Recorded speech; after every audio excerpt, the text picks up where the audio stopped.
اسلام میں بہت سے دردناک واقعات پیش آئے ہیں. کتنے صحابہ کرام اللہ تعالیٰ کے راستے میں شہید ہوئے. حضرت فاروق اعظم رضی اللہ تعالیٰ عنہ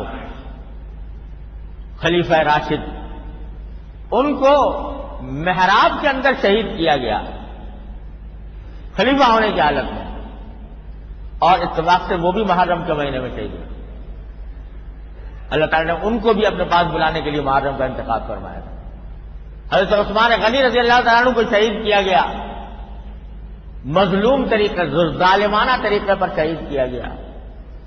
اور نہ جانے کتنے المناک واقعات پوچھا. اسی طرح کربلا کا واقعہ بھی بڑا المناک.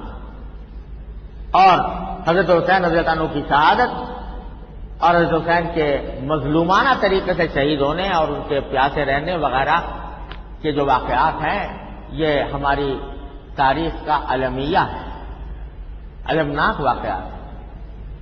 لیکن شریعت نے کسی بھی واقعے پر ماتم کرنے کا اور اس طرح شوق منانے کا کہ جس سے آدمی اپنے گریبان چاک کرے، اپنے سینہ پیٹے، اس کی قرآن کریم نبی کریم سرور عالم صلی اللہ علیہ وسلم نے ممانعت فرمائی تھی.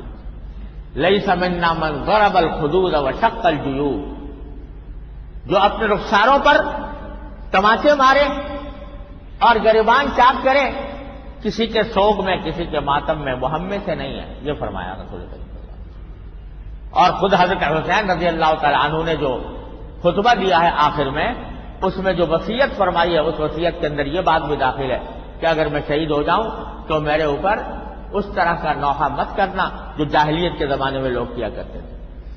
اس سے ممانعت کی ہے. تو یہ بے شک حضرت حسین رضی اللہ تعالیٰ عنہ کی شہادت بڑا عظیم المناک واقعہ ہے، لیکن اس کے اوپر اس قسم کے طریقے اختیار کرنا جو خود رسول کریم صلی اللہ علیہ وسلم کے اور خود حضرت حسین رضی اللہ عنہ کے ہدایات اور تعلیمات کے خلاف ہیں، یہ بہت ہی برا طرز عمل ہے.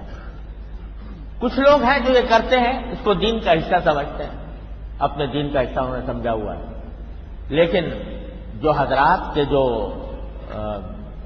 اہل سنت ہیں اور نبی کریم صلی اللہ علیہ وسلم اور صحابہ کرام رضی اللہ تعالیٰ عنہ کے طریقے پر اپنی زندگی گزارنا چاہتے ہیں، ان کو اس سے مکمل پرہیز کرنا چاہیے اور اس سے اپنے آپ کو دور رکھنا چاہیے.